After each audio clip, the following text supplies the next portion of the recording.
fairy tale and more. Please like and subscribe my YouTube channel.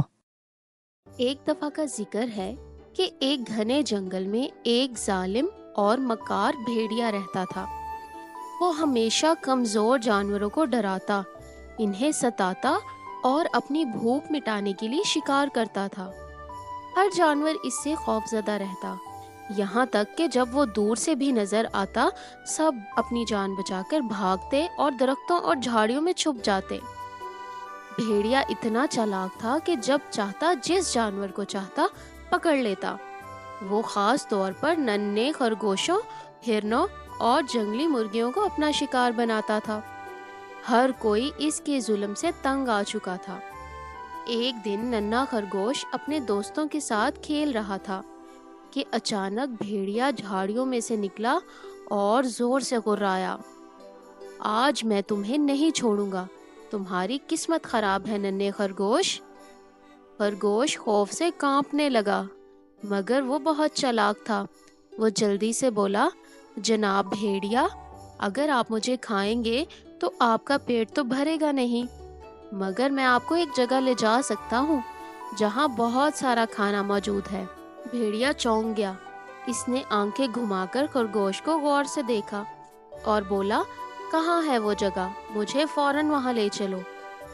اصل میں خرگوش کو پہلے ہی معلوم تھا کہ جنگل کے تمام جانور اس بھیڑیے سے چھٹکارا حاصل کرنے کا منصوبہ بنا چکے ہیں۔ اس نے سوچا کہ یہ تو بہترین موقع ہے۔ خرگوش نے جلدی سے جنگل کے باقی جانوروں کو خبر دے دی کہ بھیڑیا جال میں پھنسنے والا ہے، تیار رہو۔ بندر، ہاتھی، چیتا اور ہرن سب لوگ تیار ہو گئے۔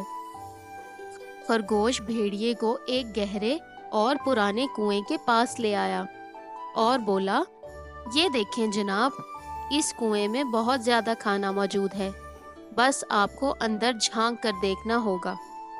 بھیڑیا لالچی تھا، اس نے فوراً کنویں میں جھانکا۔ جیسے ہی اس نے نیچے دیکھا، اسے پانی میں اپنا ہی عکس نظر آیا اور اسے یہ ایک اور بھیڑیا محسوس ہوا۔ واہ، یہ تو میرے جیسا ہی لگ رہا ہے۔ اگر میں نے اسے مار دیا تو میرے پاس سارا کھانا آ جائے گا۔ بھیڑیا گھرایا اور زور سے کنویں میں کود پڑا۔ جیسے ہی بھیڑیا کنویں میں گرا، وہ پانی میں غرق ہونے لگا۔ اس نے باہر نکلنے کی بہت کوشش کی، مگر کنویں کی دیواریں پھسلن بھری تھیں۔ اوپر کھڑے سب جانور خوشی سے ناچنے لگے اور تالیاں بجانے لگے۔ ہم جیت گئے، بھیڑیا اپنے ہی لالچ میں پھنس گیا، ہاتھی نے خوش ہو کر کہا۔ جب بھیڑیا ہمیشہ کے لیے ختم ہو گیا تو جنگل میں سکون واپس آ گیا۔